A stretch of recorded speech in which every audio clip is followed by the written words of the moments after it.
One scorching day in the 6th century BC, under the burning sun of Sicily, a young metal worker named Perilaus walked through the gates of the palace belonging to one of the most feared tyrants of the ancient world, Phalaris, ruler of the city of Akragas.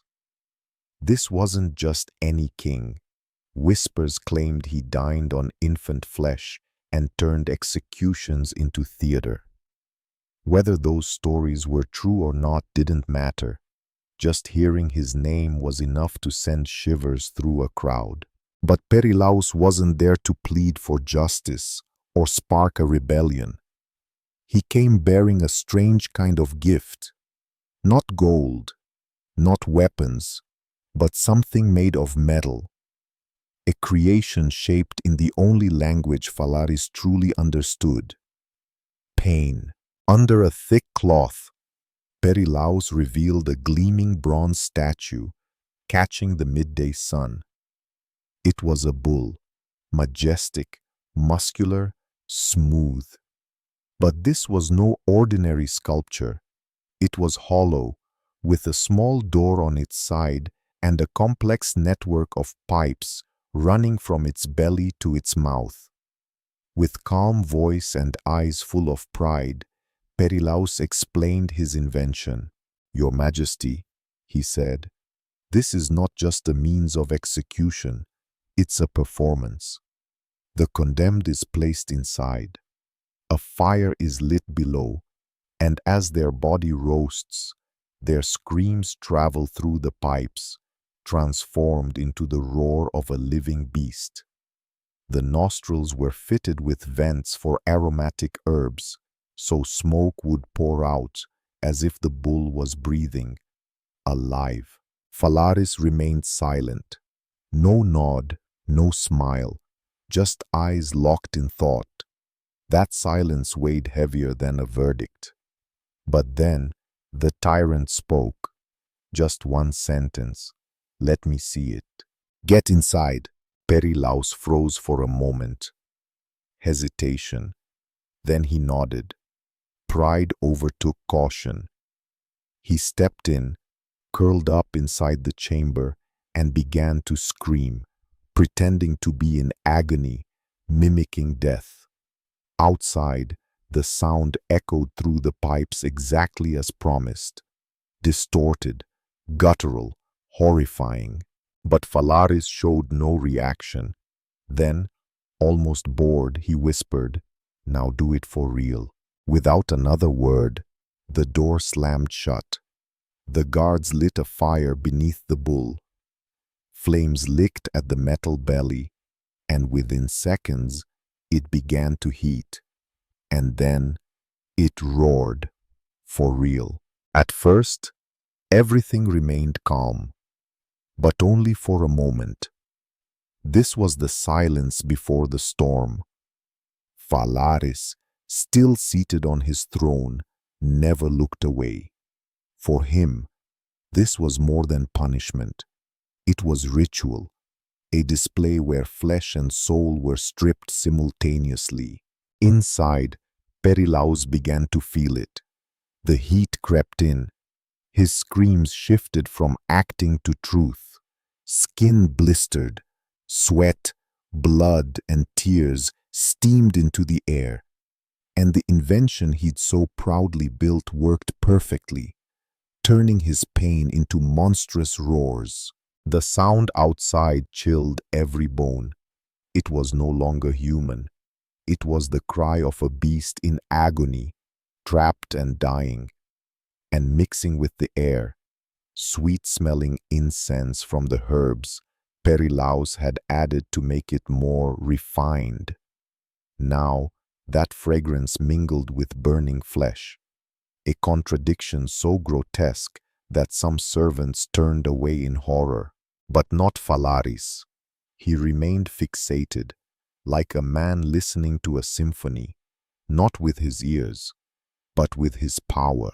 Inside, the heat grew unbearable. Each breath was a blade down the lungs. Every inch of his body touched molten metal. He tried to move, but there was no room. Tried to scream, but the voice was gone. All that remained was the dull thudding of his body crashing into the bronze walls, making the beast shake as if it were alive. Finally, Phalaris raised his hand. The fire was extinguished. The door opened. Thick, oily smoke spilled out, dense as tar. And inside, Perilaus was still breathing, but barely human. His skin peeled off in places. His eyes, bloodshot and blind. The man who once came to impress a king now lay in ruin, smoldering, reeking of his own ambition and burnt flesh. Phalaris said nothing. He grabbed the still smoking arm, dragged the inventor across the marble floor and out toward the cliff behind the palace. No trial, no sentence, just silence. And with one effortless shove, he hurled Perilaus into the void, not because he hated the invention, but because anyone capable of imagining such a thing didn't deserve to keep breathing. Since that day, the bronze bull was no longer just a masterfully crafted statue. It became a symbol of absolute power.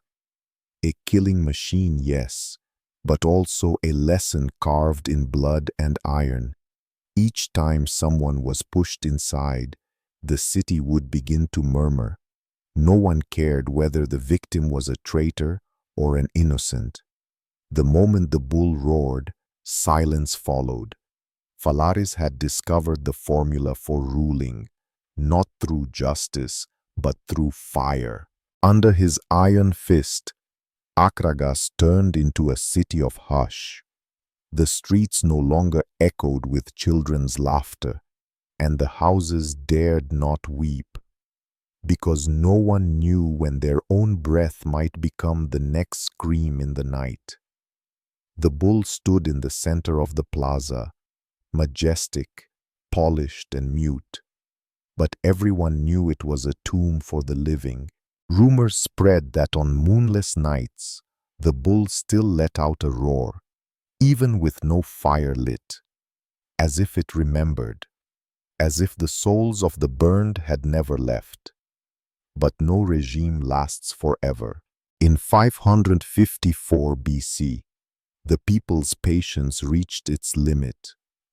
Too much blood, too many screams, too many sleepless nights. An uprising began. No more whispers, no more fear. The city gates collapsed under the swing of hammers. Statues of Phalaris were torn down.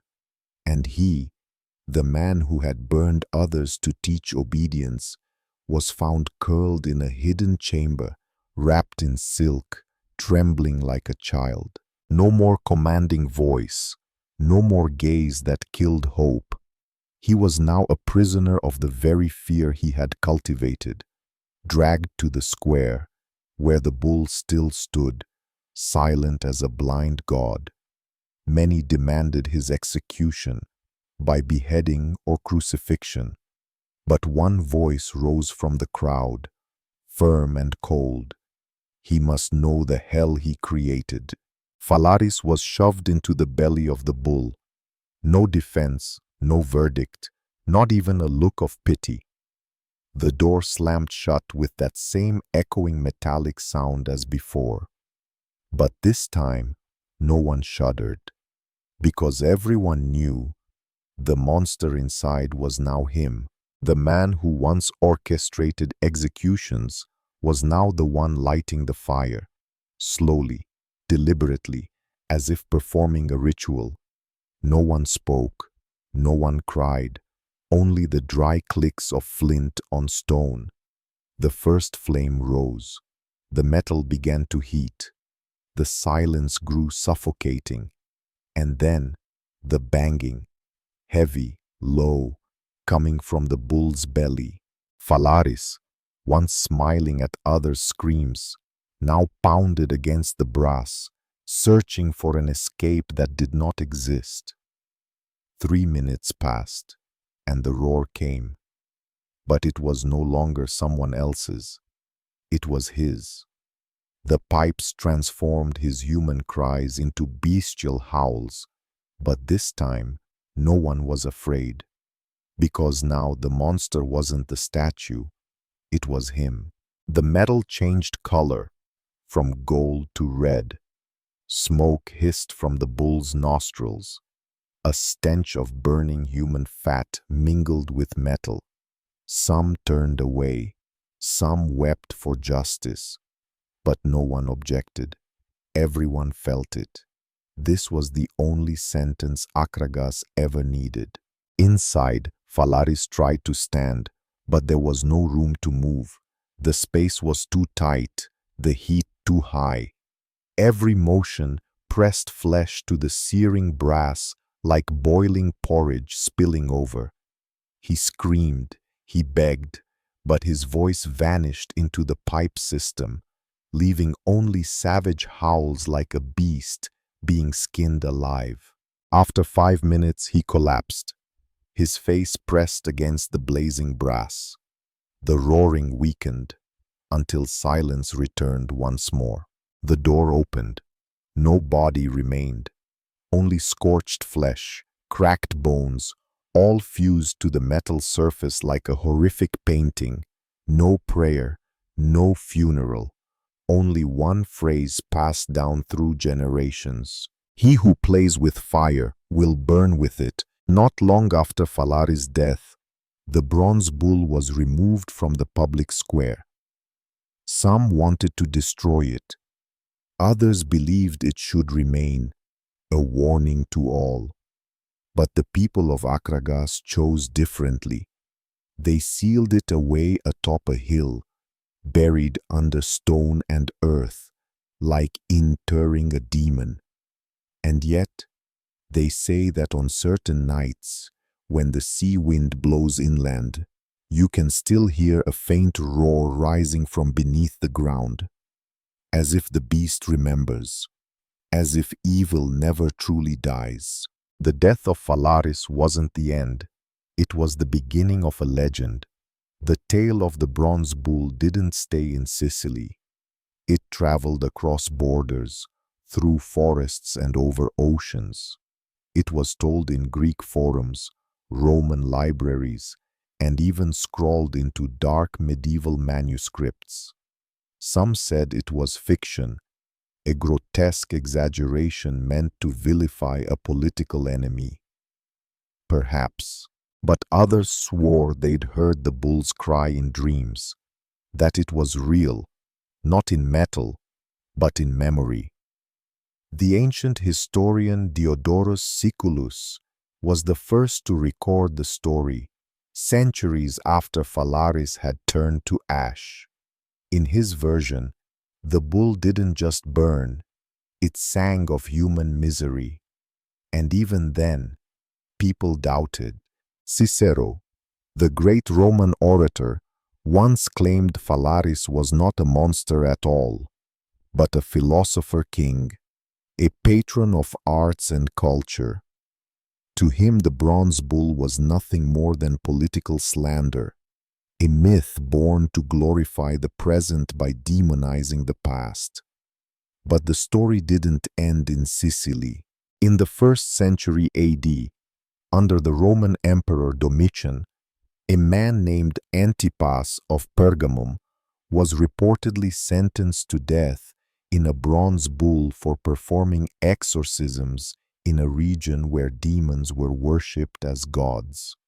During his execution, Antipas didn't scream, he prayed. His body was consumed by flames, but his name lived on as one of Christianity's earliest martyrs. Centuries later, another victim, Pelagia of Tarsus, a young Christian woman who refused to marry Emperor Diocletian. Her punishment? The bull. Legends say she sang hymns until her final breath. Today, modern historians largely agree. If the bronze bull ever existed, it likely didn't resemble the legends. No archaeological remains have been found.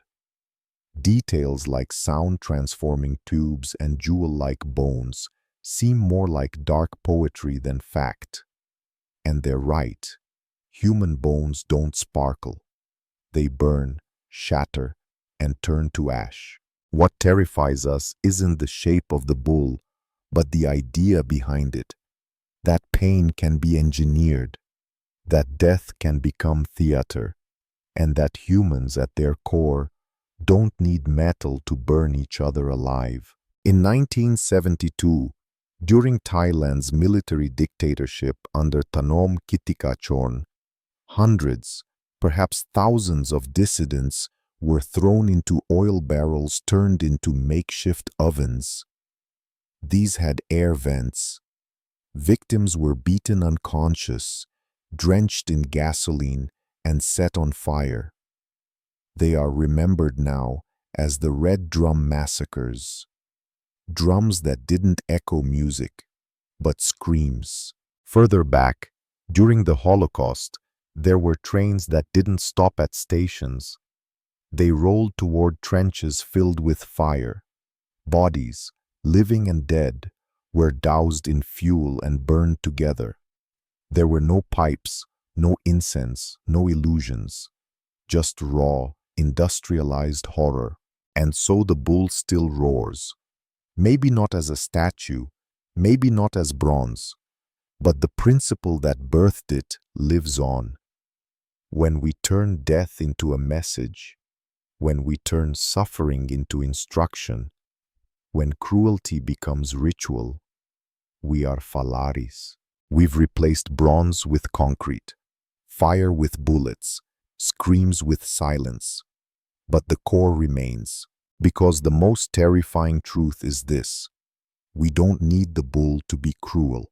We only need to be human, and that's why, even if no one lights a fire beneath the belly of a metal beast, the real hell remains alive.